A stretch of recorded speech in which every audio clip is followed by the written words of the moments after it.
We're driven by the search for better. But when it comes to hiring, the best way to search for a candidate isn't to search at all. Don't search, match with Indeed.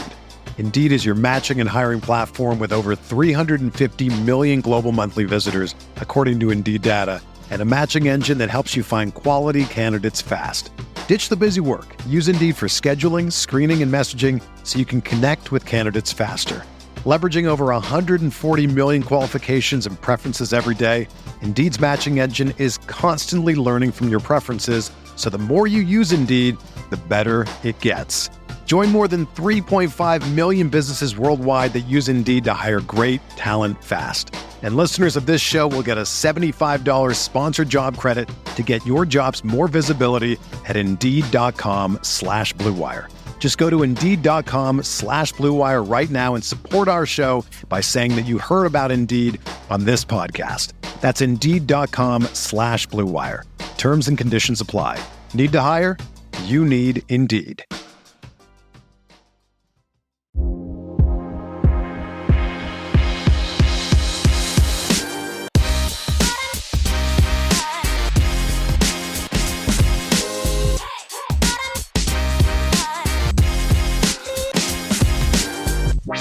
And welcome back to another episode of the Golden Bear Cast, a part of the Blue Wire Podcast Network. We have no baked-in ads today, so that's it. We're just part of the Blue Wire Podcast Network. I'm the co-host. I'm the host of today's episode. Andy is not with me today, so it's just me, Rob. But two of my dear friends are here. If you haven't seen the title, we're covering Cal men's basketball over the last decade and other things, and maybe talk about the future as well. But we have our editor-in-chief from Right for California, Nick. Nick is here. And then also, if you didn't see the name in the title, we have brought him back into the Cal fold. He tried to get away, but not far enough, and he's repping a Cal shirt on the live recording.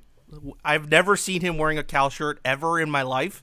This will be a first. Only fedoras, but Ryan Gorsey is back with us. Ryan, welcome back to the Cal fandom.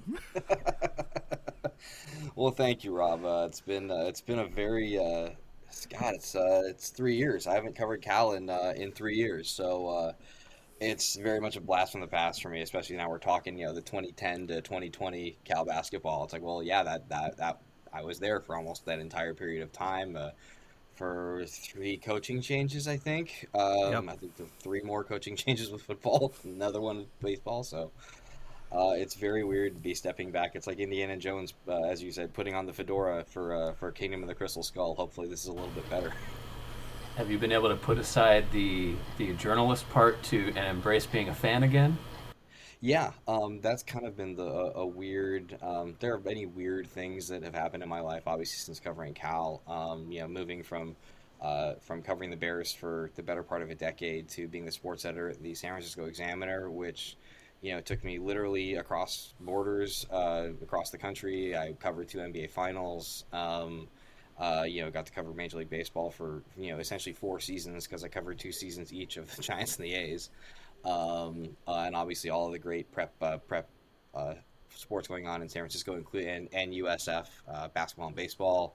Obviously, Cal baseball just finished a series with the Dons. There were kids that I covered prep that were playing in that series, including Keyshawn Ogans, who's doing really, really well for Cal. I covered him at Sacred Heart Cathedral. So it's weird seeing the world through different glasses. And during that time, obviously, I could still be a little bit of a fan. But since USF and Cal crossed over, I still had to sort of keep it on the down low. But since they laid me off in December of 2019, and then the pandemic happened.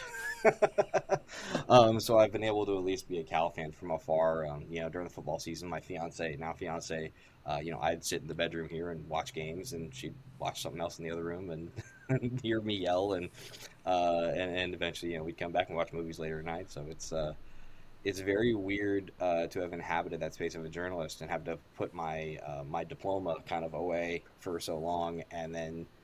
Okay, what do you do now? Well, you can root again, but it's like too much. Now all right, that's how that play was designed. That's how this offense is supposed to work, and this is how the recruiting goes.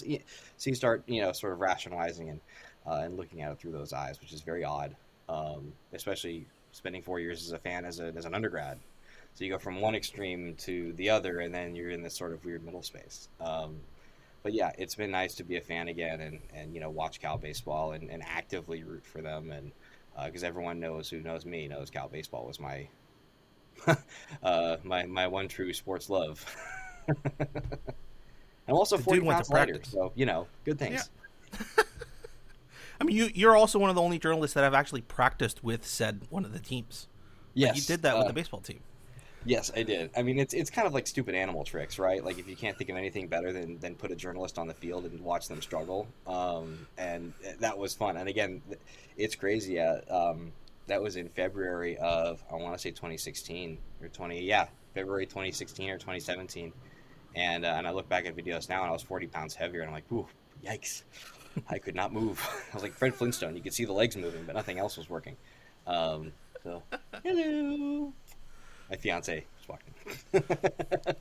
Ryan's in a new part of his life now. He's moved on from just the Ryan I know, which is strange, but also it's nice. It's nice to see Ryan, on screen too, but just you see it on Facebook, and I think it's also weird to be Ryan and not Gorsey. Yeah, for really the first time in my life. I mean, obviously still my friends still call me Gorsey. Obviously they've called me Gorsey forever, but it's like, yeah, I'm Ryan to more people than I am Gorsey now, which is, again, it's like the it's like Superman taking off the suit. I don't want to be super presumptuous, but it's like, I'm not him anymore. Is the fedora somewhere in the closet now? It's just is that the Superman suit? It's just hanging in a closet somewhere. I think I have one or two still, but I actually gave most of them to Goodwill. Wow. Yeah. Just one, break glass in case of emergency. I think it's more like one or two. Just, these are the just to keep a token. But they just take up so much goddamn room. You got to keep them in mint condition. Oh no, and they were humidity's got to be perfect. The rain and the weather and the cold and the sweat and a lot of them, most of them were well loved, too well loved to wear in polite company anymore. I don't even want to think about that. But you did wear a lot of the fedoras, so I can imagine. I wore many hats, literally and figuratively. Well, today's hat for Ryan and for Nick is one of just reflection. Think of this as like the New Year's Eve, where you're like, you know what? Like, let's look back on the year. Maybe think of some resolutions for the future. But all in all, since it's the end of the basketball season, finally the end of, actually, we're a year removed from the end of the decade, but just wanted to get both of you guys on to talk about the last 10 years of Cal basketball, all of the storylines, the implications, everything that's happened on top of, and then how we can build up that towards the future. And so, I know Ryan's got a bunch of stories, that he can share. He's already shared a couple that, the fan bases have absolutely just eaten up. But, there's Ryan was the one guy out of the Cal beat writers who was the investigative journalist. He was waiting out in libraries, trying to figure out if someone was entering a building or not.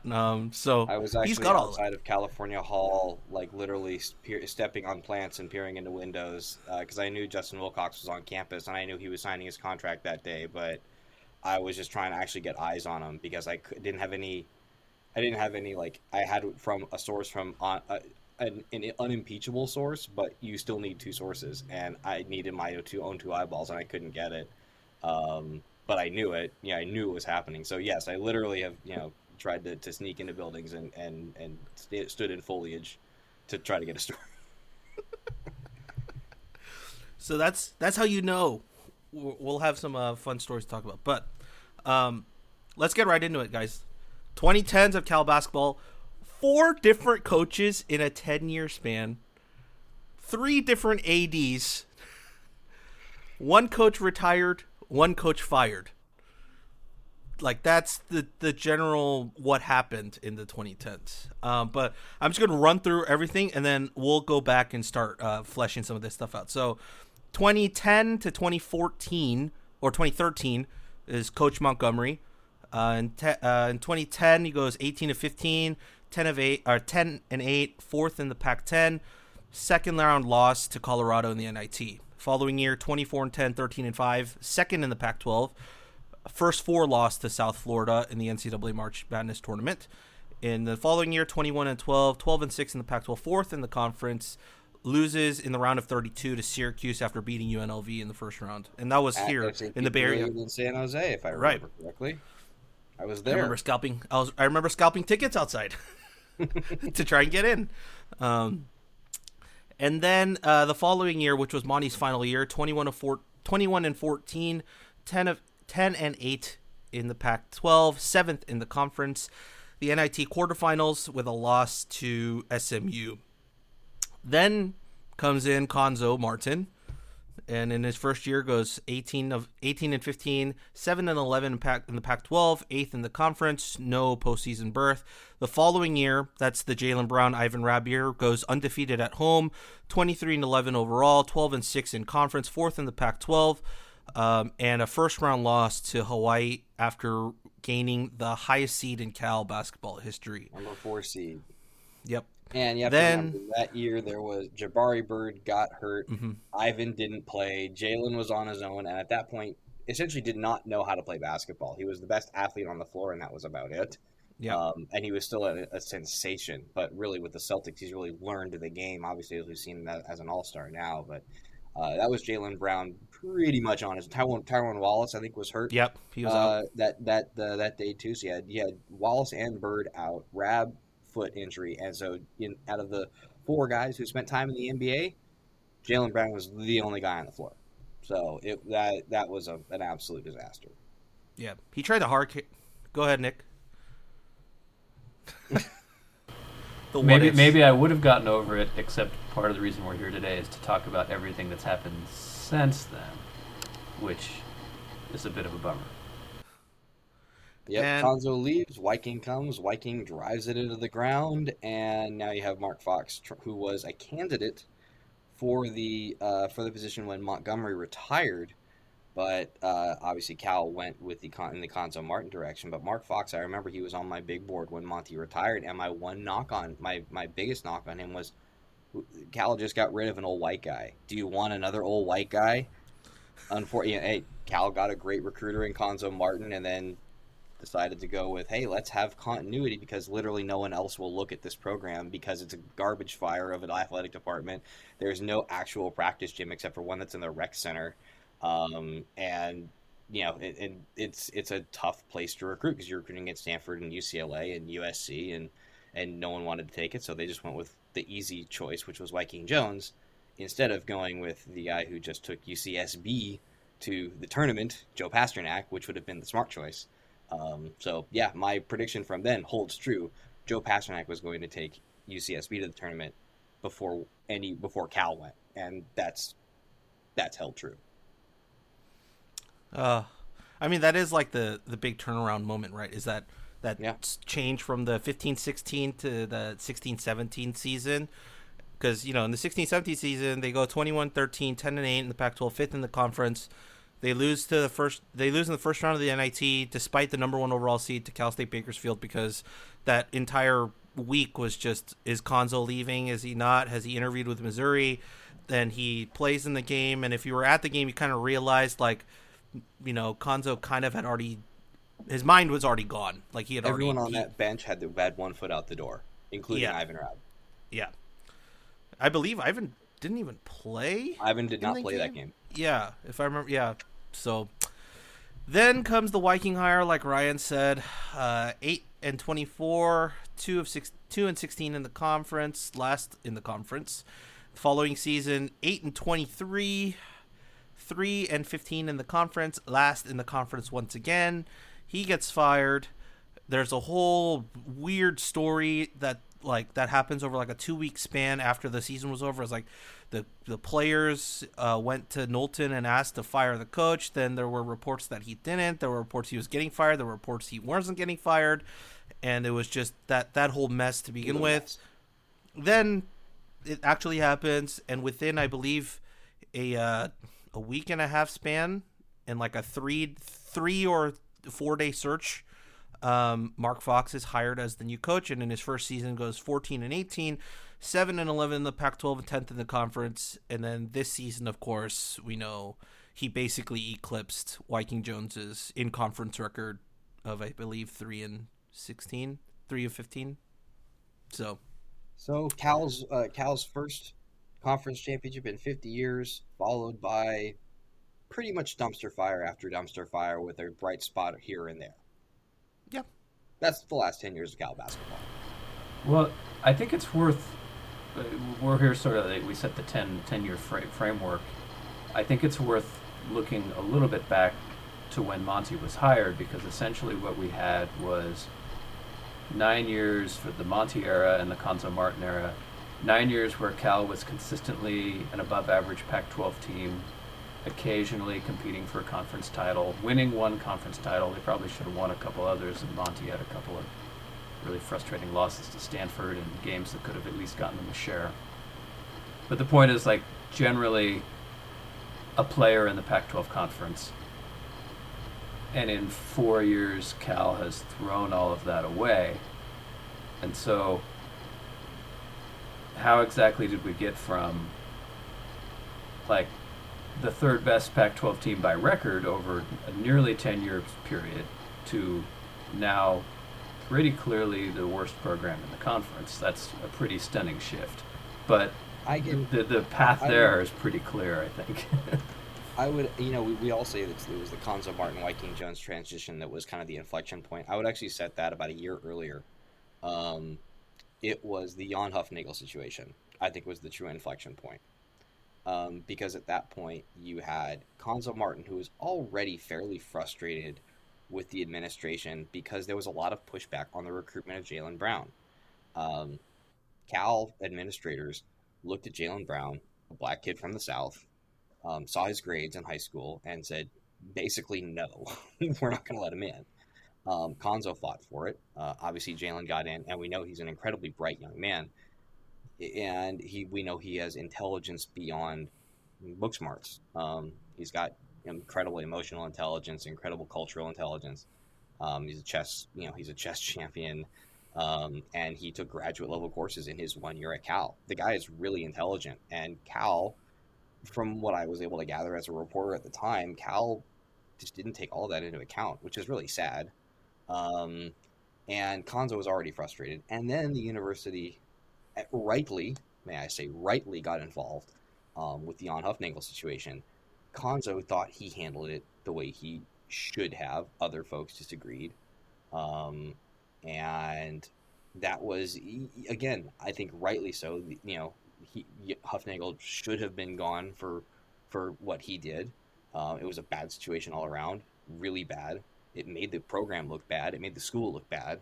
Especially because at the time the school was dealing with a mountain of other sexual harassment issues. And I think at that point, Cuonzo, this was like, it was the straw that broke the camel's back, because there was so much institutional meddling in the program. And, then the university said, well, we're going to investigate our investigation and make sure that the investigation that we had came to the right conclusion, but we're going to investigate it. And so you had a lot of frustration on Cuonzo's part. A little more light in here. A lot of frustration on Cuonzo's part with the university, and I think you saw that Cal has already a reputation of being a difficult place to work, not just because of the academic requirements, not just because it's an incredibly expensive place to live, so you kind of got to ratchet up your contract offers to really truly be on par with anywhere else. And it's difficult because the administration is just maddening. Again, what school has 3 athletic directors over the course of 10 years? Not any school with any kind of stability, I'll tell you that much. And you have Cal's reputation as a tough place to work really was magnified when Cuonzo Martin left. Like you said, a really good, seemingly, situation where he just took Cal to the number 4 seed in the tournament, a number 4 seed in the tournament, had 4 guys that wound up playing in the NBA. He left because it was so difficult to work with, and the only person Cal could honestly convince to take the job would have been Joe Pasternak, who really wanted it, but all the old Blues were apoplectic about, oh, he kicked Jorge. Yeah, okay, he kicked Jorge. He's also a really good coach. He's taken UCSB to the tournament, and Cal hasn't been since that year, since Conzo left. I mean, UCSB, that's not a powerhouse. The Gauchos. Yeah, ole, ole, ole. But so they listened to the old Blues, and they listened to a fairly small group of donors over a larger group of donors, and went and decided not to hire Pasternak, and instead went with, oh, we're going to have the continuity hire Wyking Jones, who's never coached, who's never been a head coach at this level. Now that's interesting. From your perspective, I completely understand, and am not surprised to hear that old Blues would not be in favor of Joe Pasternak. I also wouldn't necessarily have expected them to be clamoring for Wyking Jones either. Was that sort of like just the athletic director shrugging his shoulders and saying, well, I guess this is what I've got, and people won't freak out about it? Or do you have a sense of that particularly? I think it was a panic hire isn't right. I think a shoulder shrugging hire is closer. I don't think anyone in the donor community really wanted Wyking, but no one didn't want him. It was kind of a meh. And again, this is my recollection from 5-6 years ago. So I may be I may be misremembering certain things, but no, there was no great deal of excitement when Wyking was hired at all. It was a lot of everybody trying to justify it. A lot of people saying, well, okay, he did this, that, and the other. He could be a good recruiter, and that was kind of it. And in a weird way, they were sort of right. Indistinct mumbling. He's arguably recruiting better than our current coach, but true. I think true, but a lot of it was on the back of Conzo. It was on the back of those teams. And yeah, that was the inflection point. The Jan Hufnagel incident was the inflection point. If you really want to dig deep, and it was the institutional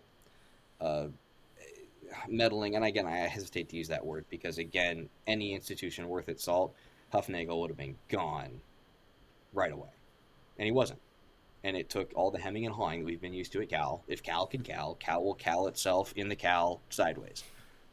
I've been saying that for a decade, and it's true. And it is true today as it was when I was an undergrad.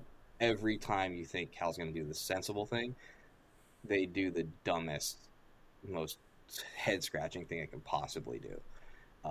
If there is a single line from A to B, they do this.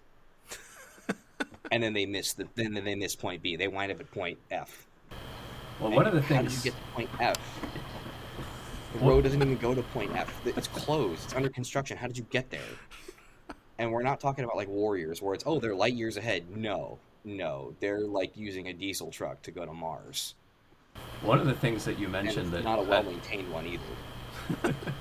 that I'd like to go back and talk through in a little more detail is the Jaylen Brown admission issue, because I know beyond the specifics of just Jaylen Brown, there was plenty of reporting about how Conzo Martin was just generally frustrated with Cal's admission requirements, and that was something that I think had changed really in response to the Tedford APR quote-unquote scandal upon his departure from Cal, that Cal really upped their academic requirements kind of across the board for their programs, and I think it particularly has hit the revenue sports harder.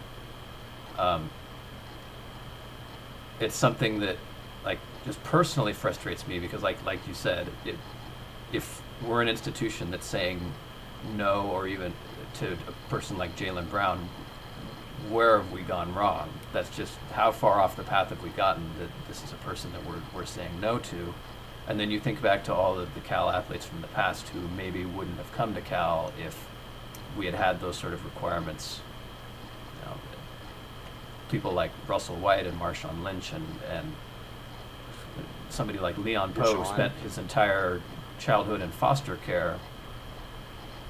And my feeling is that Cal has sort of when they were dealing with those academic issues, they sort of wiped their hands of the issue. That's like, instead of doing a better job of helping our athletes, we're just going to only let in 4.0 kids and not put any effort into trying harder to help them. And Exactly.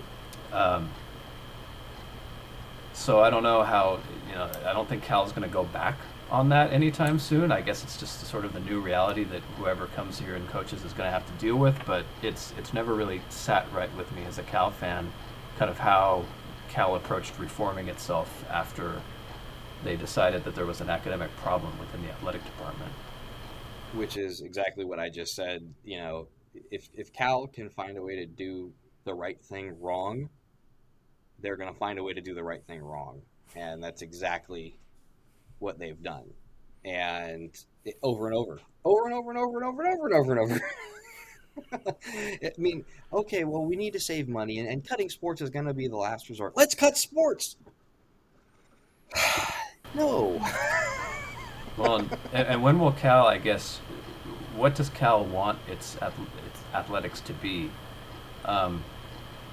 If their goal is just to graduate athletes and that's pretty much it, then maybe Mark Fox is the right guy.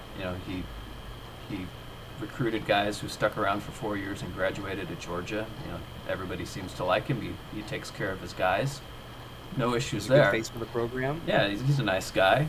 If that's what Cal's goal is as an athletic department, then they're probably reaching that goal. But they also have a massive debt to repay and are nominally participating in revenue athletics. Nominally. I like So if their goal is to, finance the rest of the athletic department, I don't think anybody can argue that Cal basketball is in a good shape in terms of making money. So what does Cal basketball and the Cal administration want that program to be? Well, I can tell you this, and this is apocryphal. I don't know. I cannot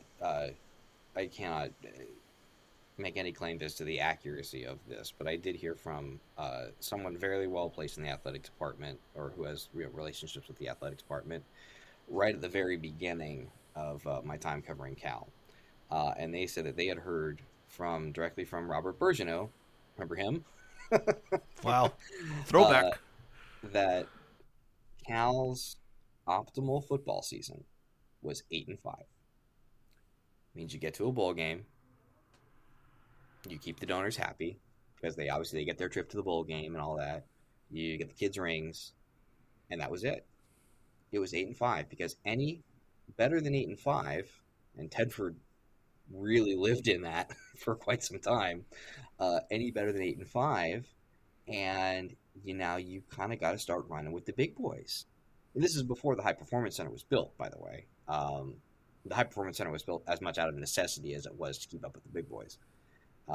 But the realization was, if you start to win 9 and 10 games on a regular basis, okay, like now you gotta crap or get off the pot. You gotta pony up, and you gotta pay big money for a facility. You gotta pay big money for coaches. You gotta pay big money to recruit nationally. But 8-5, okay, now you're happily, comfortably mediocre. And again, once the revelations came out about the Tedford academics, then you had a lot more justification for, what, let's just be UC Berkeley and graduate student athletes. And there's the other tension, which you guys, we all know, we've discussed this at length. There's the tension between Cal and UC Berkeley. You have the academics and the folks that want Cal to be MIT and to have really no athletic program, like the Barskis of the world. Is he still around, by the way? It's been a lot quieter lately, I'll say that much. I don't think he would have, I feel like we would have heard if he had left. Yeah, well, the good die young, pricks live forever. So here you have Barsky and the like pulling towards the UC Berkeley. And then you have Cal, the athletic arm. And in fact, in the Daily California, when I was there, our style guide said when you refer to the university, it's UC Berkeley. When you refer to athletics, it's Cal. And you see this bifurcation of identity in Cal's branding, in the commercials that I swear to God, that UC Berkeley commercial, UC Berkeley, That's been around since I was an undergrad, like as a freshman. So we're talking about a 17-year-old commercial now.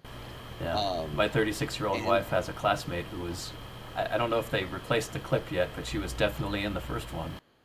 yeah, yeah. And so you have this tension between, what is Cal? And I think we've reached, sadly, an equilibrium where it's, you know what, let's be kind of competitive. Let's be really competitive in the sports that bring in zero money, by the way. I mean, hey, go Cal swimming and diving. They won another championship. Awesome, great. Go water polo. That doesn't put butts in seats. I mean, maybe Ken Montgomery's butt in a seat, but that's kind of it. Um, and not to denigrate those sports, there are plenty of amazing athletes, Olympic athletes, great athletes, Natalie Coughlin, that have come out. So many, more than I can possibly even think of at the top of my head. But they don't put butts in seats. They don't put money in the coffers. They put money in the coffers of that sport, but not women's basketball, not baseball, not softball, not field hockey. Sorry, I go Shelly Onstead, my first beat at the LA California. Um, yeah, you have a lot of people caring about vanity projects, which are those sports, and not the big picture. And at the end of the day, that's not just a Cal problem. That's a conference problem. I mean, if we really want to talk big picture, that's a conference problem. That's Cal. That's Oregon State. That's Arizona, and really anything else other than basketball. It's Utah and Colorado for the most part.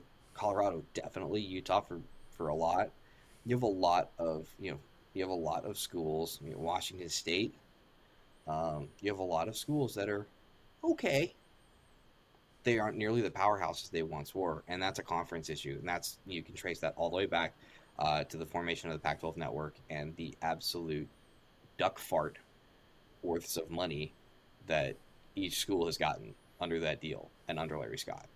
And they're so far behind the real big boys, the Big Ten, the Big 12, the ACC, the SEC, that it's a hole that the further you dig, the more you realize that Cal's struggles are just the tip of the iceberg. That Cal's struggles are a symptom of a larger problem, and it's not just Berkeley; it's the conference. Well, and I feel like the athletic department is sort of at an inflection point, and I say that with a certain amount of sarcasm because maybe we've been in an inflection point for a decade and not tried to make any sort of decision and kept trying to walk this line between MIT and actually being a power conference athletic department. But so like for Cal men's basketball, the specific topic of the day at least, what are they going to do with the program that has been, like, if there were people that could be butts in seats this year, which obviously there weren't, there wouldn't have been very many. When butts presumably return to seats in November, there's going to be very few of them. In a weird way, Cal is almost more proactive than other programs, like you mentioned. It's a conference-wide problem. Wyking Jones only lasted 2 years. They made the right decision to move on from that regime, whereas like Ernie Kent somehow survived at Washington State for 5 years. Right. But now, there's not a whole lot of point in paying somebody a buyout if you're not going to then invest in the program to be able to win afterwards. And so now we're at a point where Cal, how much longer are they going to give the current coaching staff? Or are we just fine with hopefully starting to graduate players again? We would have had a senior day with an actual 4-year senior this year for the first time in like 4 years if everybody hadn't been given an extra year of eligibility, which is its own sad statement about the complete instability within the men's basketball program, that players come and then leave as soon as they can leave. Yeah, and not just leaving. We had a few transfers over the last year, right? We lost a few. Well, so that's an interesting point because you can imagine a hypothetical Cal roster that I think like could have finished in the top half of the conference this year if with the right coach. Maybe, I don't know if Mark Fox is that guy or not. I think he's perfectly competent as like a game day. But so Justice Suing is a key rotation member for top 10 Ohio State. Connor Vanover is a key rotation member for an Arkansas team that's in the top 25 and is going to go to the tournament. Darius McNeil is a rotation player for a solid SMU team. They're not going to make the tournament, I don't think. I haven't checked in a few weeks, but he's also like Jaylen Brown light. He's a great athlete, but he has no idea how to actually play basketball. Which he's had some hard to say. Was that injury because issues of Viking or because of something inherent about himself? You just don't know. And honestly, that's fair. That's a fair point. I mean, if he had a coach who knew what they were doing, I think and all of those guys would have been better, and all those guys would have stayed. And as you said, there's a chance we're talking about a Cal tournament team. Yeah, because like just assuming Matt Bradley and Connor Vanover, that's like a core of 3 players that you could say would get minutes on almost any Pac-12 team, and then the other guys could go back into more comfortable role player situations. But those guys aren't on the roster, and so it was easy for the administration to move on from Viking Jones, I think in part because obviously the record was the record, but also the program was so clearly unstable. Players were leaving, he recruited guys, and then processed them out of the team 1 year later. There were guys complaining about how the team was being run. So you could justify moving on from Viking Jones both from a performance and from a player treatment. Like, if we're trying to develop and support the lives of our student athletes, he's not doing that part either. Mark Fox is doing that bare minimum now, but the bare minimum. But I think it's the most important part of the job. But we shouldn't be like lionizing guys for having a player for 4 years and helping them graduate. Like, that's the expectation of the job. We're paying you $1 million a year to do more than just support our student athletes. Like, of course everybody expects you to do that. But with a guy who's not causing problems with the roster and players, at least not yet, not transferring out in droves, is Cal's position going to be that just failure to win games is enough to justify moving on from a head coach? We don't know the answer to that yet, and I don't think we're going to find out the answer to that question this offseason, certainly. Maybe next offseason, and I don't know what that answer is anymore. I mean, at the end, and I'm reminded of, God, do you guys remember any of the details of the Brandon Chaka saga? Remember, didn't he leave because he was told he had to empty out his locker and put it in garbage bags, and a well-run, or even not even well-run, a competently run program, that stuff doesn't get out. Another thing I wanted to kind of bring up, the reemergence of Theo Robertson, the rehabilitation of his image. I remember covering when he and Viking butted heads. Viking's assertion was that Theo Robertson was essentially forced on him by the donors because they wanted, that was the token that they gave to the donors. Well, you didn't get your guy, but here's Theo, who was highly regarded, and still is highly regarded in NBA circles, even though he's just a player personnel type guy for the Warriors, and a developmental guy. But we've seen the rehabilitation of his image as well. He's now the ambassador for the Big C Society for Cal men's basketball. Mm-hmm. He's back in the NBA in terms of as a backbench coaching guy. He's probably got some time still to rehab his coaching image before he decides he wants to be head coach somewhere. I had him as a candidate for the Cal spot when they hired Viking, which probably was no small bit of friction between those two men.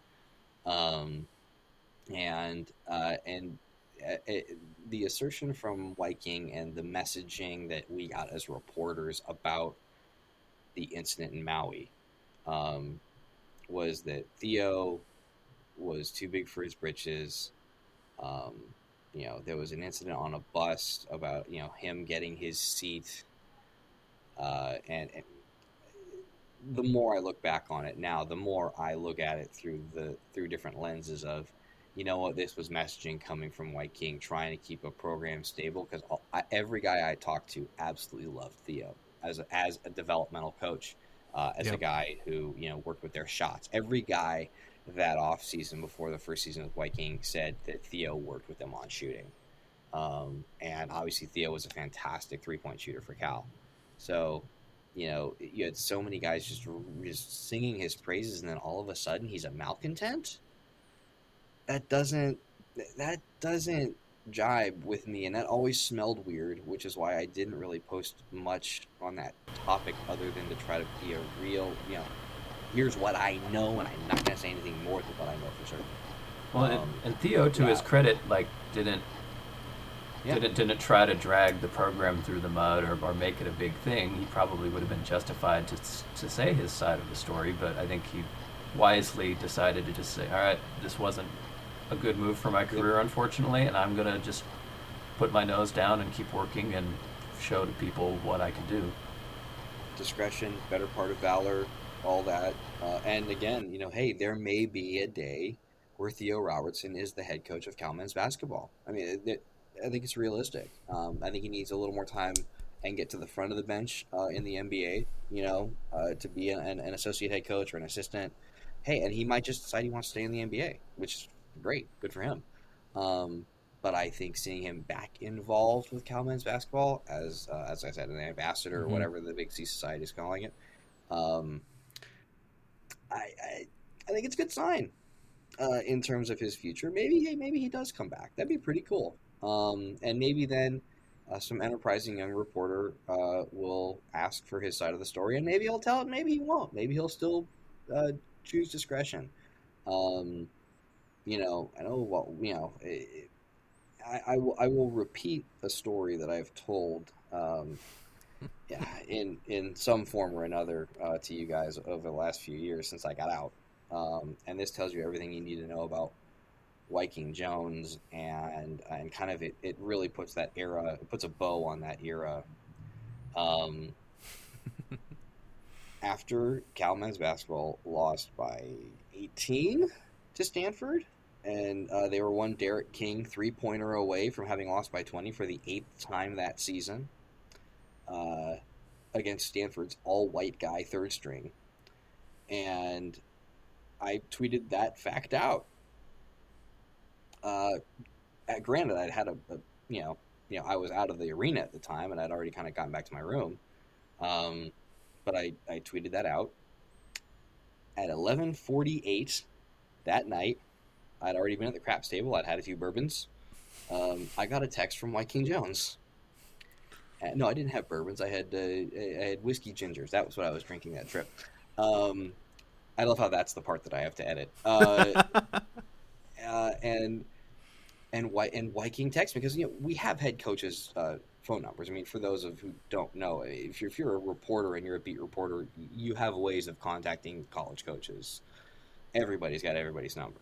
He texted me and read me the riot act of how dare I, if I'm gonna tweet out those negative things, why am I covering this team? I'm only hurting the program, and a whole bunch of other nonsense. Again, at 11:48 at night, after they lost and got bounced from the tournament in a disgraceful way. But I'm the problem, right? I'm the reporter. I'm the problem. I didn't send anything back because there's no win. But what win is there for me? Right? Yeah, exactly. Like what win? There is no version of this that ends up working out well for either of us. And so a couple weeks later, when we're doing the the usual postseason get together with the coaches or with the head coach of a a program to sort of chop up the season. I gave him an out, and I shouldn't have. But for the purpose of this story, I'm glad I did. I gave him an out. I said, you faced a lot of negativity this season. It's a rough year. At any point did you decide, you know what, I'm going to shut down my social media and I'm just going to focus on the task at hand? And did you stop reading all the stuff that was getting said about you?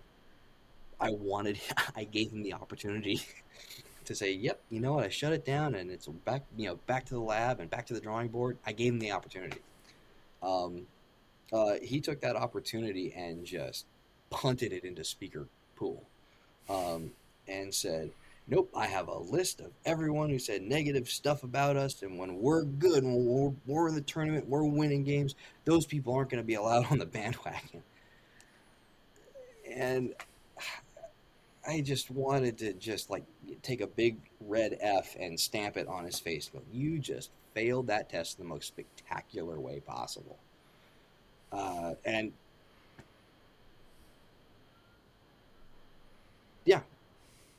yeah, exactly. And it was that tells you all you need to know about that. And I am not going to say, for all the junk that I've been talking about Viking Jones, I'm not going to say that he has caused Cal's basketball downfall. No. I think you can place that blame squarely on the administration. And I'm not talking about Mike Williams and the athletic department. I am talking about the administration, California Hall, the administration of the University of California, Berkeley. That is where you can lay the blame. Viking Jones was a symptom of a larger issue. Jan Hufnagel was a symptom of a larger issue, of a bad culture in and around the university. None of these men, I think, are to blame singularly or specifically. It's Cal, sadly. I mean, that's the conversation I had too about like Viking and Fox, right? Nothing against those two guys. The university offers you $5 million over 5 years, fully guaranteed to Viking. Offers you $8 million over 5 years to Mark Fox. You don't say no to that money. Yeah, like exactly. It's just Why would you say no? Yeah. And if anything, you could probably convince yourself to gamble at it and be like, you know what? I think I could actually do this job. Like, I think I could do it. You know, seeing that number on the table. Like, I don't blame those two guys at all whatsoever. It's, as you said, that's the bigger issue. And, you know, if you want to go a little bit further, not up, but down, and just think of it as a broader, it's who are the people that were hiring these guys and making the decision to take a gamble or to, you know, just kind of shrug and end up hiring these two coaches that might not have been what the program needed at that particular point in time. And it's too many cooks in the kitchen. I mean, that's an issue that I've since I was a publisher at Rivals. You know, there are too many cooks in the kitchen. There are too many assistant, associate, athletic directors. There are too many administrators. You know, there are too many people drawing big money salaries and big pensions, and everyone has to, you know, and Cal has to justify that fleet of people one way or another. And unfortunately, you know, the SIDs who do heroic work, I mean, in terms of, you know, you have SIDs covering 3 and 4 sports. Mm-hmm. It's obscene, the amount of work that some of these guys have to do. I mean, you know, Ben Enos, who was, you know, doing Cal baseball for a little bit while I was there after Scotty Ball. You know, he was doing swimming recaps and on the phone with swimming coaches as we're at Evan Steinman for a baseball game. I mean, that's, you know, that's what I did as a reporter, you know, and he's doing it for the school. You know, you should have dedicated SIDs for each sports. But, you know, that said, there are still too many, you know, beyond the SIDs, there are too many functionaries in the athletic department that either do redundant jobs or that there's just too many. And beyond the athletic department, it's the school too. There are too many administrators. There are too many people whose job can best be described as functionary. You know, they're a bunch of red shirts. You know, they're the people that would die first on a Star Trek away mission. Ensign Ricky, we have like 800 Ensign Rickies in the Cal administration.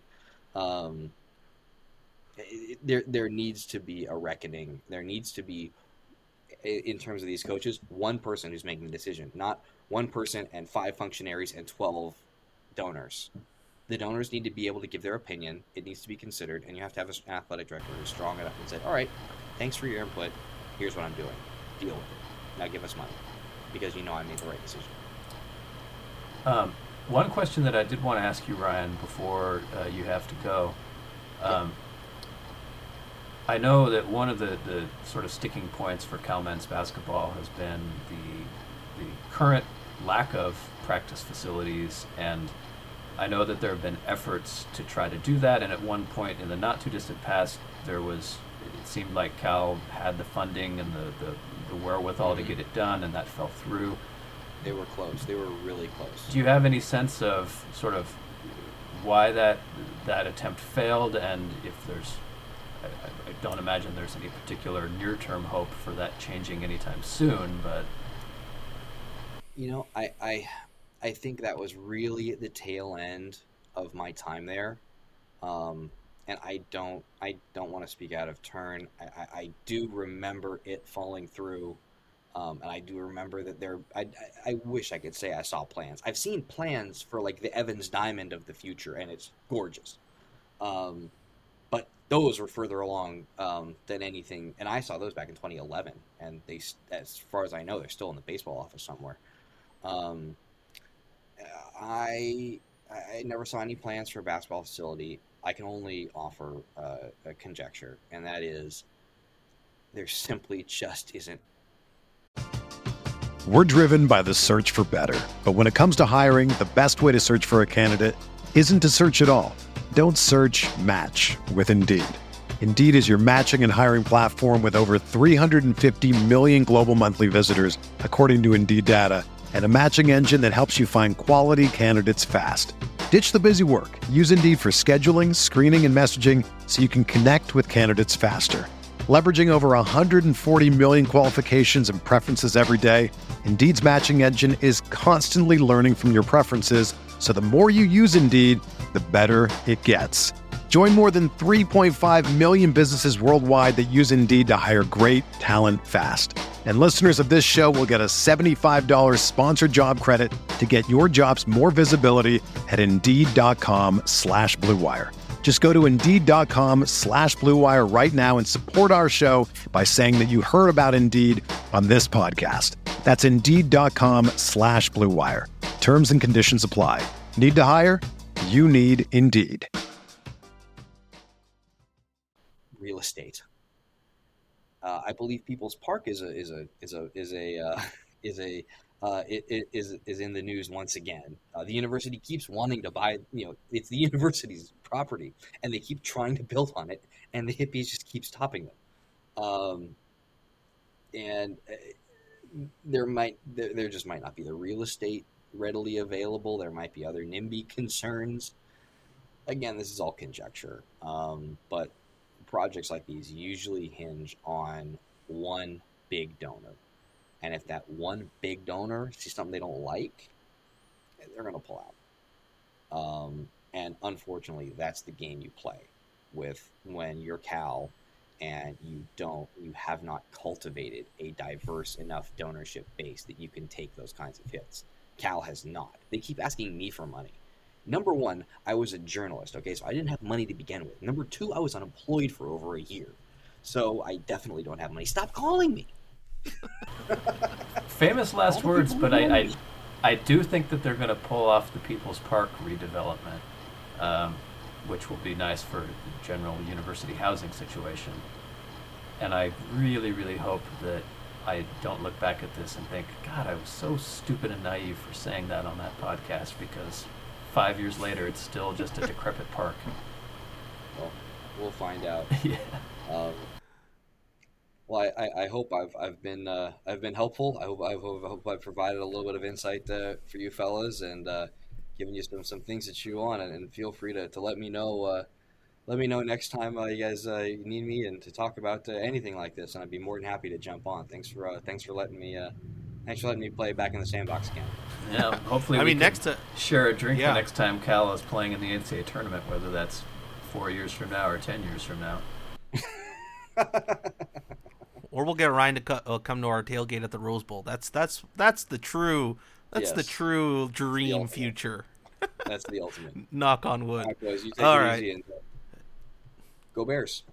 Go Bears. Thanks, Ryan. We appreciate the time. We'll be talking to you soon. All right, thanks, boys. Catch you later. See ya. Well, as Ryan slowly departs, he has departed.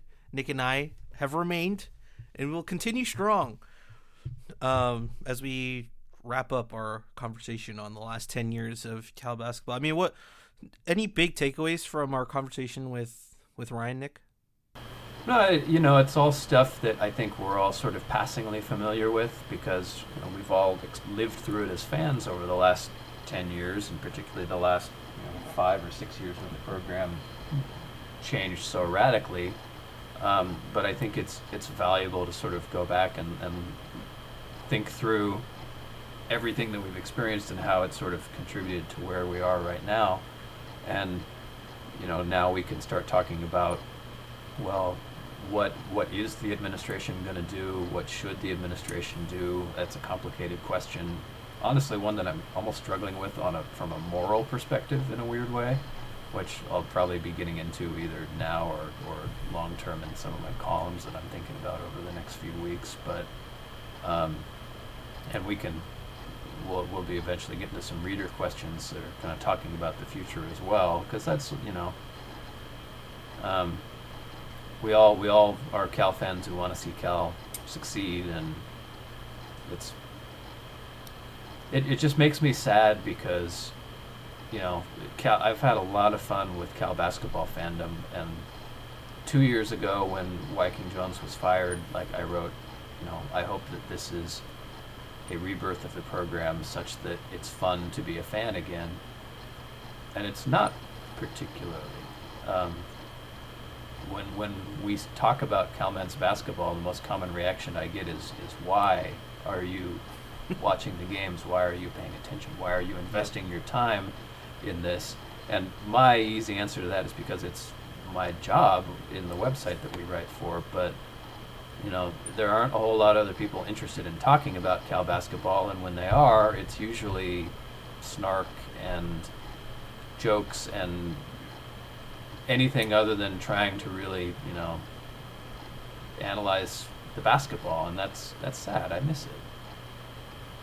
I do miss it. I mean, what do you think that the last season that we had joy watching this team play, 15-16, 16-17? I enjoyed the last year under Cuonzo Martin for the most part, though I will certainly acknowledge that the ending was rough.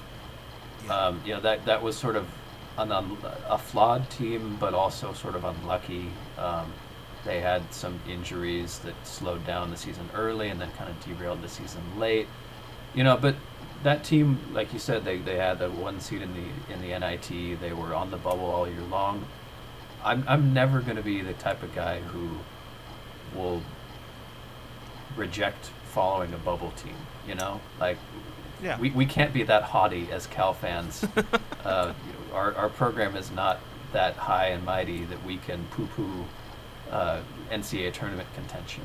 And so, while there was sort of a cloud over the program because there were rumors that Cuonzo was going to leave and everybody knew Ivan was leaving, and it was clear that the roster situation was really precarious, as the last 4 years has surely demonstrated, I enjoyed that season until the end. Yeah, I mean, we had the funds of Charlie Moore, exploding onto the scene, right? Absolutely. Setting that freshman scoring record in that overtime game and things like that. It was there were just fun moments, and you could see, because we didn't know Cuonzo was leaving until maybe towards the end, the last month of the season was when the rumors started to circulate, or whenever Missouri fired their coach, was when the rumors started to circulate. And I think that's when we were like, crap, everyone's biting their fingernails, hoping that it wasn't going to come true. But overall, I think everyone had fun that season. That team still had everyone that we loved, minus Jaylen Brown and Ty Wallace, right? Everyone else was still there. Jabari was still there. Well, the big loss that kind of swung the season from being maybe special to not so special was Jordan Matthews' transfer. Mm-hmm. That hurt. But, we got to enjoy the defense of Cam Rooks and Kingsley Okoro inside. Charlie was a joy, obviously Jabari. And the main thing that I was telling myself at the time was, even if this season it disappoints relative to our hopes, I'm not going to take a second year of Ivan Rabb for granted. I'm going to enjoy everything I can out of watching him play, and I did. That was a joy to watch Ivan Rabb play basketball. Yeah, and people also forget, like, that was one of our, like, few seasons where a transfer actually benefited us. Like, the Grant Mullins transfer that year, I think, was a saving grace for that season, even going that far, because I think he replaced Jordan Matthews' long range shooting to a certain degree, and gave us that, you know, seniorness on the roster that we kind of lost when Ty left. So, like, to have that back, you know, he's been back for games. I think he works in San Francisco. So we got it. That was like one of the few ones where it's like, oh, that grad transfer paid off.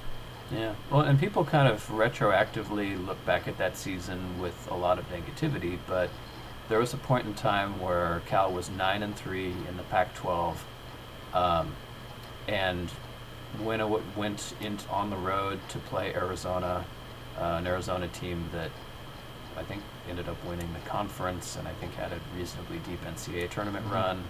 Yeah, they made the Sweet 16, and you know, played them tough, lost by 5, and at that point in time, you know, that's about as good as you can reasonably expect from an average year of Cal basketball.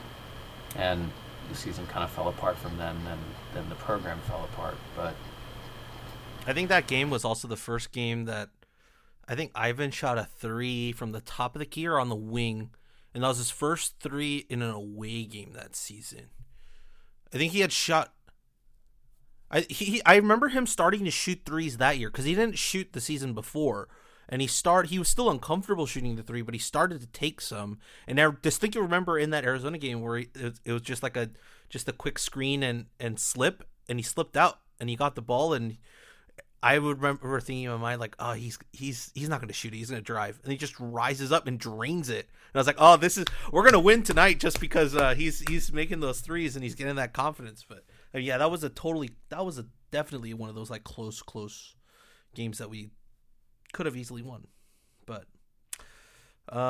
yeah, I mean, Nick, before we go into the C's or the fan questions about, you know, men's basketball and other basketball conversations, 3 questions about the last 10 years. The first one, out of the last 10 years, which one was your most memorable season?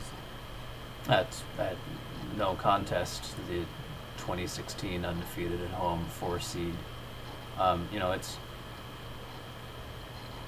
I very slightly hesitate to say it's the best Cal men's basketball team in my lifetime, because I do think that the conference champs from 2010 deserve a mention. Even though they only got an 8 seed, they were kind of a little bit unlucky in terms of their schedule and losing a couple close games. Like that team was definitely the best offense I've ever seen, and probably for that reason will be like go down in my heart as my favorite team. But that's more than a decade ago now. So in the last decade, easily the 2016 team was the best defensive team I've ever seen from Cal men's basketball. Probably the best team. Certainly the most talented team. And it's just a real shame. They were inches away from winning at least a share of the conference title, and I think they would have won the tiebreak for the 1 seed if, you know, like, there was the Oregon game on the road that they almost won and would have swung the conference. Best seed in program history, and then disaster strikes before the NCAA tournament, and not over it. I don't think we'll ever get over it. That'll forever be the one that we point to. You know, I think for me, honestly, I think it might actually be the 12-13 season. So I didn't start covering Cal basketball, I think, until 14-15 or 13-14 is when I first started. I can't remember when exactly. Yeah, that was the one where we lost to Syracuse in the second round, where we beat Anthony Bennett and UNLV in San Jose, and then we lost to Michael Carter-Williams in that Syracuse team. So I just remember having a lot of fun that season. That was a fun season. Yeah. The one sour point from that season, I think I referenced it briefly when we were talking to Ryan. So Cal finished in a three-way tie for second in the conference, one game behind 13-5 UCLA. Yeah. If Cal lost to a Stanford team that they were better than at home in the last game of the season, that cost them. I don't know who would have won the tiebreak. Cal and UCLA split their two games that year, but Cal, would have been able to say we were conference champs that year. So that one loss still rankles me, but Yeah. your larger point is entirely accurate. That was a fun team. Because I think that was the season. Is my memory all weird? Wasn't that the season where Monty shoved Alan Crabb, Yeah, and that was like all over the news? yeah. But then it was a that USC shove game. vaulted him. Yeah, that shove vaulted him to like tap into some unknown Hulk power in the second half of that game. So yeah, I'm looking at the game flow right now. USC led Cal 61-51 with 6 minutes left. I don't know. I can't recall when the shove happened, but Cal I'm Cal pretty ended sure it the was in game the second on half. a 21-3 run to completely flip the game on its head. I mean, I'm still in the camp of coaches should never put their hands on their players, but sometimes there's moments like that where it's like just that tough love a little bit is required. And holy crap, like Alan Crabb. Oh yeah, that season was just fun. I really enjoyed that season. I guess that kind of covers the next question for me, which was the most fun to write about. Because I think for you it's still the 15-16 team, right? Like it's just every single game we wrote about at home that I was at every single game on press row for that season, and I just remember coming out. Or I didn't realize this until after the season was over, but I was like, wow, I came to Haas at every game this season and did not watch us lose. Yeah, I think that's a fair shout. I mean, part of the joy of the 15-16 season was the anticipation of it, because everybody knew this was our most talented team just from like NBA potential recruiting ranking sort of a perspective. And so all season long that excitement built, and then it was a good Pac-12 that season. That was a strong conference. And so every conference game felt important because we knew we were competing for a conference title with some other really good teams. And so, every one of those home wins was a joy. Every time Cal was this close to that road win that might win them the conference and missed it, felt like you're getting stabbed in the heart. The emotions were so heightened by the stakes of the season that it really made it fun in the moment to just live and die with the team day by day. Yes, I do remember. I'm just like looking at like some of these rosters, and I'm like, man, I haven't heard of these guys' names in so long. Khalil Johnson, Jeff Powers, Bach, Khalid Rodriguez. Well, let's see. Jeffrey Freed. One thing that we haven't really had the time to get into today that I don't want to make this a 3-hour podcast is the current state of recruiting for the team. And one thing that Cal has kind of always had is a guy or two on the roster that's sort of a developmental prospect. Maybe he's an unranked guy that the coach thinks the scouts have missed on, or a JC transfer, or an international recruit who's a little raw. And sometimes those guys turn into Jorge Gutierrez or Robert Thurman, or unexpected contributors. And other times they're guys who they just don't have the talent to compete on a Power 5 level. And that's no knock on them. That's a really high bar to reach. The problem that Cal has right now is, instead of having one or two guys on the roster who are developmental prospects, there's 5, 6 guys on the roster, and it's unrealistic to expect all of those long shots to hit, and it's kind of why we are where we are right now. And I feel bad saying it. It's like a little harsh, but it's essentially accurate. Yeah, it's I think the word I'm looking for probably is bleak. There's not much excitement or like, hope for the future. I think that's more in the case of like, hey, can I look at this team and be like, the glass is half full, right? Is there any way I can spin it that way? And for me, not really. I mean, there's no way I'm looking at this going, I don't see how we can eclipse 5 conference wins at most next season. Even with this recruiting class, I just don't see it. I mean, the only saving grace, I think, is that you see a guy just explode next season, right? Just becomes superstardom, like Pac-12 Player of the Year candidate, like level good, right? Then that's beyond Matt Bradley. Like Matt Bradley exploding to that level wouldn't necessarily vault this team to maybe one tier up from that very, very bottom tier. But if Matt Bradley stays the same and someone reaches his level or exceeds it, let's say like Obina Anyanwu comes in as a freshman and exceeds it and is like a Pac-12 Freshman of the Year candidate, that type of play, then I can see us maybe moving into that, 7th through 5th range in the conference. It could get you there. That a lot of games would have to swing your way, but having 2 guys that could score 20 a night probably can, buoy you to some degree. But as of right now, you just don't have that, right? You have one guy that scores 19 a game. Yeah, I haven't looked into how the other Pac-12 teams are recruiting, like how strong their classes are. I know that a lot of teams are going to be probably losing a lot of talent this year, and Cal, at least as of right now, is more, seemingly slated to have everybody back. Like nobody went through a senior day announcement. Well, yeah.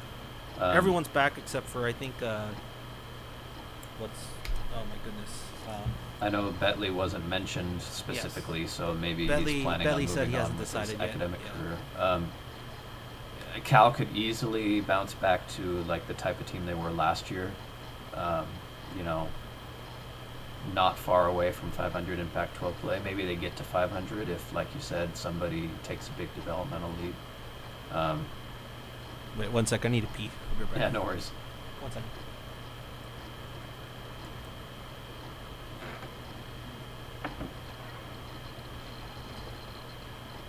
Have you already ordered, Amber? Sweet. I'm probably done in like 10:15. I said I'm probably done in like 10:15.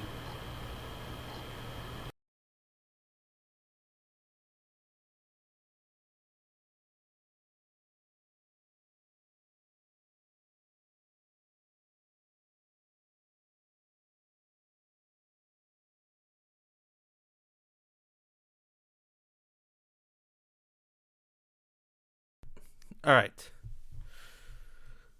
But yeah, I think you're right. It's just we're at a point where we just kind of, in a weird way, it's kind of like us coming back to the whole Viking hire. It's like we kind of have to just kind of shrug, and it's like, I guess we have to do this another year. Well, that kind of transitions into one of our reader questions. You ready to jump in? Let's do it.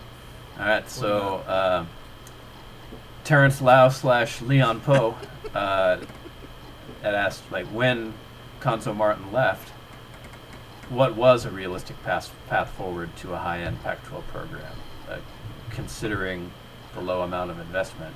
And what's never been entirely clear to me is exactly how toxic the perception of Cal's job is amongst the coaching community. Like, I know that the perception, and it's, perception is reality, and I think in this case reality is reality, that the administration is in a bad spot. It was in a worse spot then, I think. But so, like, Joe Pasternak apparently would have come.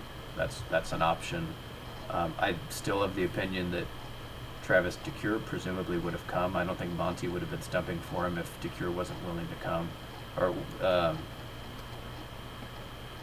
my assumption is that you hire somebody who's had reasonable success at a smaller school, and hope that they have what it takes to translate that to a Power 5 school. And even though that's a lottery ticket, it's a lottery ticket with better odds than a career assistant.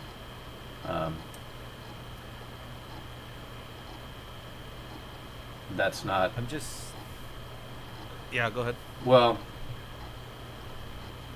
what I'm wondering, like, the general, like, these are always sort of, like, not super well publicized rumors, or at least, you know, like, precisely the type of sourcing on them, but, like, the rumor is that Randy Bennett wouldn't even consider Cal, and that Musselman probably wasn't considering Cal and was probably using Cal as leverage to get a better offer somewhere, because if you're a guy who has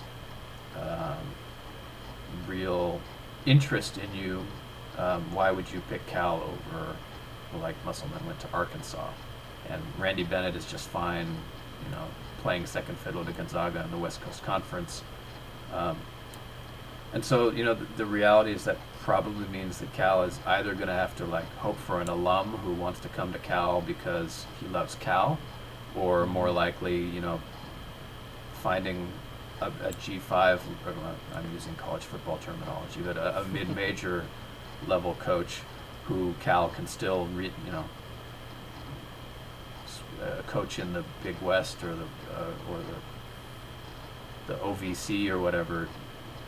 They're not making $1 million a year. Cal can still outpay them, even though we're not wanting to spend money. So, you know, my presumption is that's the path forward, but it requires an athletic director and an administration with a little bit of vision and an ability to imagine what kind of skills might translate and who has the gumption to perform a job in a tough environment, who's going to be able to deal with the fact that the administration is going to put up barriers to getting athletes in through admissions, that sort of thing. I'm not generally of the opinion that you've got to be a Cal guy to understand Cal, but if we can get a Cal guy who meets the other criteria, Kafka, Dennis Gates, cough, that would be nice too. I mean, I as you were talking, I went back and went through the CGB archives of when Konzo left, and it's like going back, like, just looking at the storyline, like, this was written by the Dozen, our Alex, right? Just a day after Cal basketball's early exit from the NIT, the Bears have lost their coach. Konzo Martin told his team that he was taking another head coaching job, according to Scout, and then officially resigned earlier. Wyking Jones was named the interim head coach. So we didn't even actually, like, you know, have it empty per se. We just kind of promoted Wyking, and I knew we you know, did that, right, because we kept him on, but I didn't realize he was the interim head coach, and we just made it permanent over like a week or two span. I'm trying to remember who some of the other candidates were at the time. Well, I have that article pulled up by Avi. The first name is Joe Pasternak, as Ryan was talking about. All right, that makes sense. Dennis Gates, because he was he was one of the lead assistants at Florida State under Leonard Hamilton. And then Theo. Yeah. This is when he was with the Lakers. I remember my reaction at the time was that, like, with both Dennis Gates and Theo, you could see the elements of an exciting coach. Like, you know, the type of people who thought highly of them, their jobs, you know, how they comported themselves. But my reaction at the time was, seems like we should get somebody who's been a head coach at some point in their career, and that hopefully, you know, Theo and Dennis will get their opportunities to be head coaches themselves and might be candidates further down the line. Here we are 4 years later, and boy, does Dennis Gates look like that type of guy now. And maybe, you know, if you bring those guys in for an interview and you have that foresight, maybe you see it in them then and make that move. As a fan at the time, I was just thinking I'd prefer somebody have a little head coaching experience before diving right into a P5 job. Yeah, I mean, the other two names is Musselman, who was at Nevada, and Russell Turner, who's the UC Irvine coach, who still is the UC Irvine coach. In hindsight, if Musselman was really angling us for, you know, a bigger payday, I wouldn't have minded, actually, now looking at it, just saying, you know what, you can leave in 2 years. Just maintain the status quo that's happening right now, like that continuity from Monty into Konzo, and build out maybe a couple more years of that. And then by that point, you could probably have taken a gamble on Theo and Dennis. But at the same time, if we had hired Theo and Dennis then, I think we would have. I'm not going to say that we would have gone through the same thing we did with Viking, but I think in terms of how we viewed it, we probably would have had to somehow convince ourselves that this was going to work out, right? Because at the time, both of them hadn't had that type of experience before. Yeah. Well, it's funny how we look at things in retrospect, because a lot of times candidates are contrasted as this is the stable candidate and this is the candidate who might leave, and therefore the unstable candidate. A candidate who performs well and recruits well and has good seasons for 2 years, I mean, I guess there's some instability when they leave, but it's a whole lot better than the instability of struggling for 2 years and then getting fired. That's a way worse kind of instability. Yeah. I mean, the next article that was written by Avi back in 2017, Jordan Schultz reported that Musselman, Travis DeCuire, Jim Les, and Russell Turner all interviewing at Cal. Likely there's a sleeper as well. I guess that ended up being Viking. And then it says, quote, all would crawl to take job, end quote. Well, like, as an example, so I remember when Cal went with Fox over DeCuire again, there were people just, like, presuming that DeCuire didn't want the job. And I don't know what Travis DeCuire's true opinion is. Maybe he's bitter that he didn't get picked the first time and said, screw you, I'm happy in Montana. I don't know. What I do know is that in almost every single case, Cal can vastly pay more money than the average mid-major conference school can pay.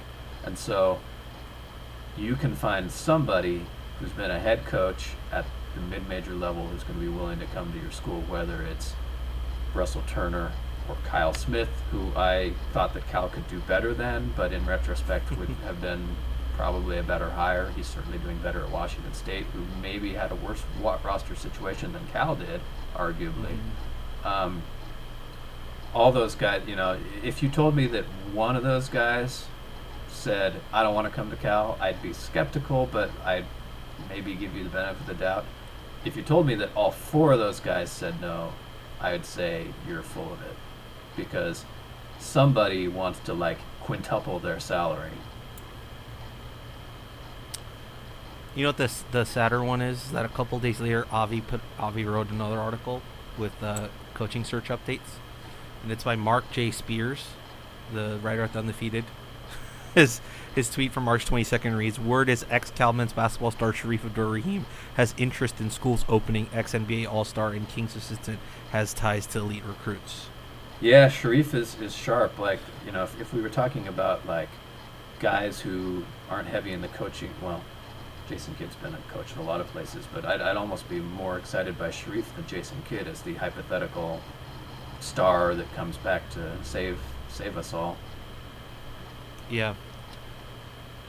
There's other ones, like Steve Lavin has just told me he'd be super interested in the Cal job.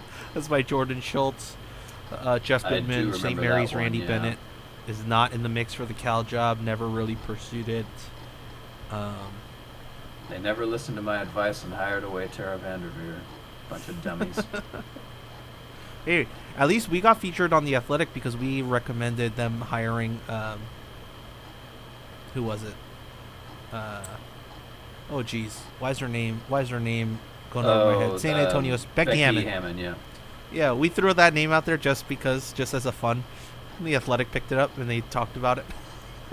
No, I mean, like, if you're a program that has been struggling, you should be thinking about breaking the mold and marking yourself as different somehow. Right now, if you're a recruit, how are we any different than Oregon State and Washington State and, I don't know, all these mediocre programs that, you want to get an offer from Oregon or UCLA. how are we going to mark ourselves off as different? Hiring Mark Fox doesn't mark yourself off as different. And maybe we can get into the other reader question from at SquidFaz. I'm sure I'm saying that right. But basically, that's Sid, who Yeah. joined us on live last time. So her question is, what recruits do you want to see come to rebuild this program? And kind of just a general question about, like, why is recruiting the way it is right now? And I mean, the easy answer is to say that Cal, whenever they have been successful, has been built upon recruiting high-end talent from California, whether that's going all the way back to not Sharif's from way out of state, but that's the outside of the norm. Jason Kidd, Leon Poe, Alan Crabb, Ivan Rabb, Jabari Bird. It's getting 4 and 5 star level talent, the type of guys that UCLA probably also wants to pick Cal. It's not the only way, but generally speaking, those are the guys that you're getting. And then scattering in some high-end guys who are different cats who like academics, like your Sharif and your Jalen Browns. That's always been how Cal has succeeded, and maybe somebody can create a different model. But I'm not going to argue to not do it that way either. And I don't think that we can avoid talking about the importance of race in this either. Like, the reality is that when Cal has succeeded, they have attracted high-end talent who also happen to be black players. And so, whether that's being recruited by an old crusty white guy like Monty or a younger African-American coach like Konzo Martin, you need to have somebody who can convince those players that Cal is the place that will treat them right, that will support them, help out their academic careers, help them get to the league, whatever they want to achieve. There was some Cal fan grumbling that Monty had kind of burned his bridges with some of the AAU programs towards the end of his career, and Konzo helped rebuild those connections. I don't know what connections Cal's program has to those sort of recruiting sources now, but they're not good, particularly. Yeah, you'd hope that there is, but I mean, like when Viking was here, like the big connect was with David Grayson through the Compton Magic, right? Because that was Compton Magic's like one of the bigger AAU teams, and that's the connect he had. There was also when Konzo was here, the one we always went for was what's that, West Coast Elite, or at the time it was Earl Watson Elite. Yeah. And so yeah, it's just it comes and goes, those types of connections, but I just haven't seen that type of pipeline or any creation of that sort from the recruiting classes the last couple of seasons. Yeah, 1 second, I gotta hit the door. No worries.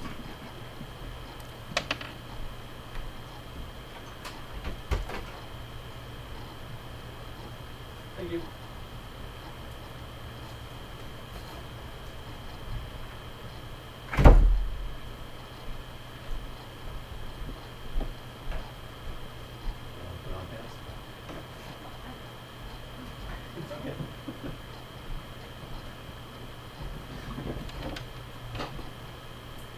Okay. Well, as we slowly kind of wrap up here, we have one more question. I don't think you saw this one, Nick, but this is from Pat at P3Cali on Twitter. It says, does women's basketball have the coaching and players in place to turn things around next season and challenge for a top 4 finish in the pack? And the following question is, does the men's team, never mind. Well, so I'm going to hesitate. The short answer to your question is, like, if the question is, will Cal women's basketball finish in the top 4 of the conference? I think the answer to that is pretty clearly no, and that's not meant to be a slight on Cal women's basketball. That's just the reality of competing in the best conference for women's basketball in the nation. The Pac-12 is just stacked, and while I think Cal has some intriguing players, intriguing sophomores are not going to be Tara Vanderveer with veterans, or Oregon with their 5-star recruits getting another year of experience. Like, the conference is just too good, and Cal is not far along the rebuilding path to dream about taking that kind of a leap next year. That's beyond the fact that there are just so many question marks about. I'm just assuming that everybody's going to come back, but in the modern college basketball world, transfers happen often enough that there might be some attrition. There are players coming back from season-ending injuries. Who knows how healthy they'll be. The problem with this year is that their roster was so lopsided and so depleted that I'm not even sure that the reps they got on the court were necessarily all that valuable, because like players were playing out of position, and leaping from a 1-win conference season to, even if they leaped into like on the bubble for the tournament, that would be a tremendous achievement.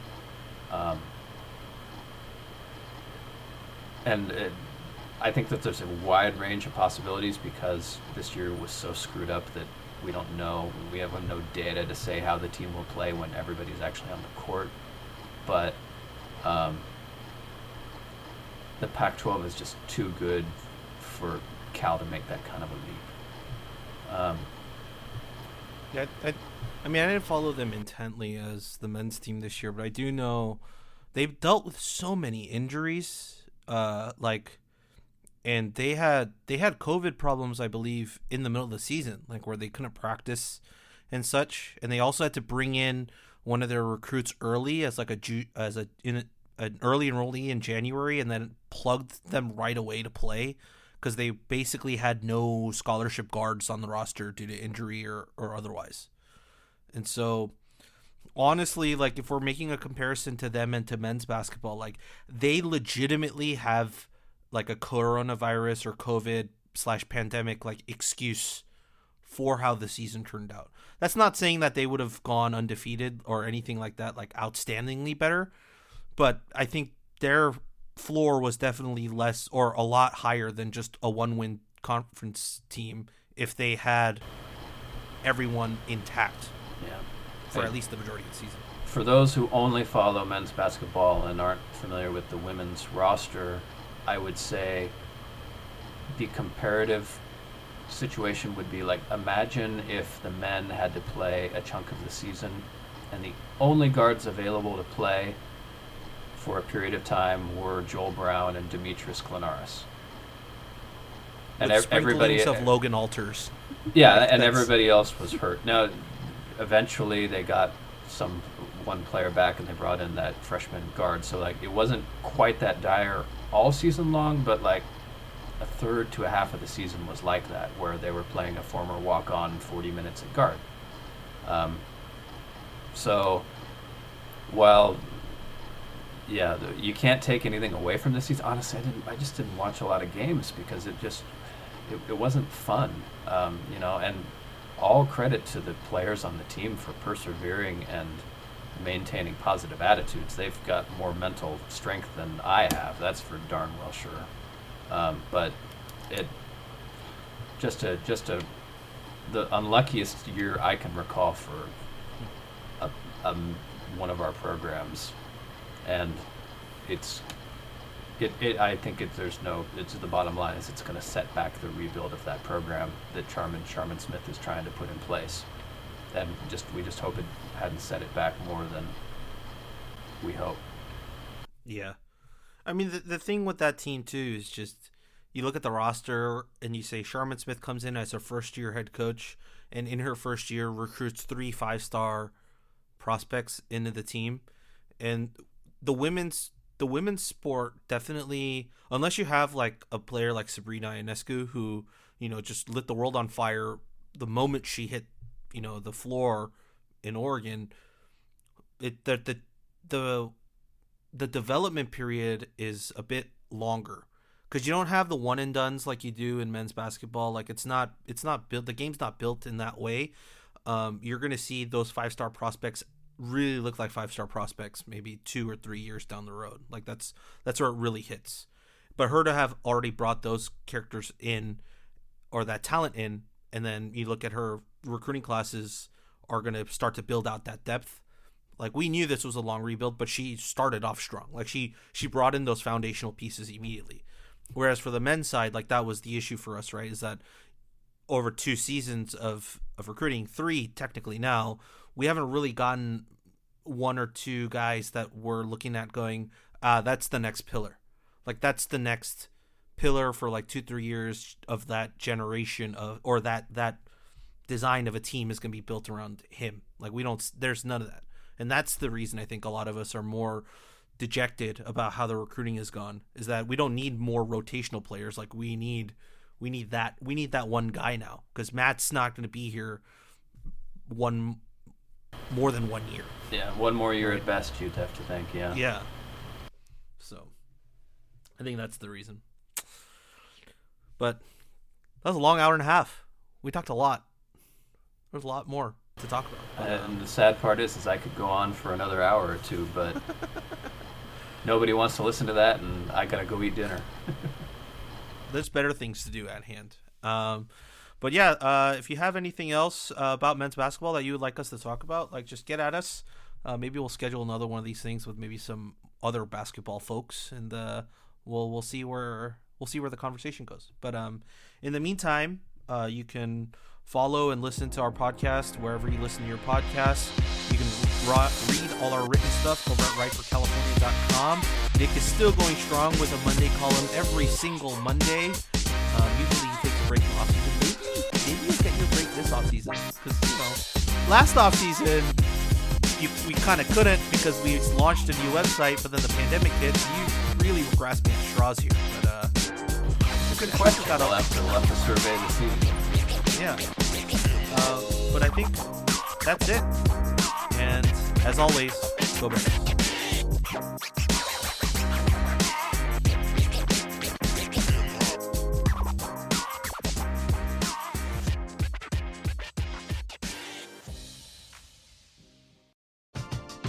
We're driven by the search for better. But when it comes to hiring, the best way to search for a candidate isn't to search at all.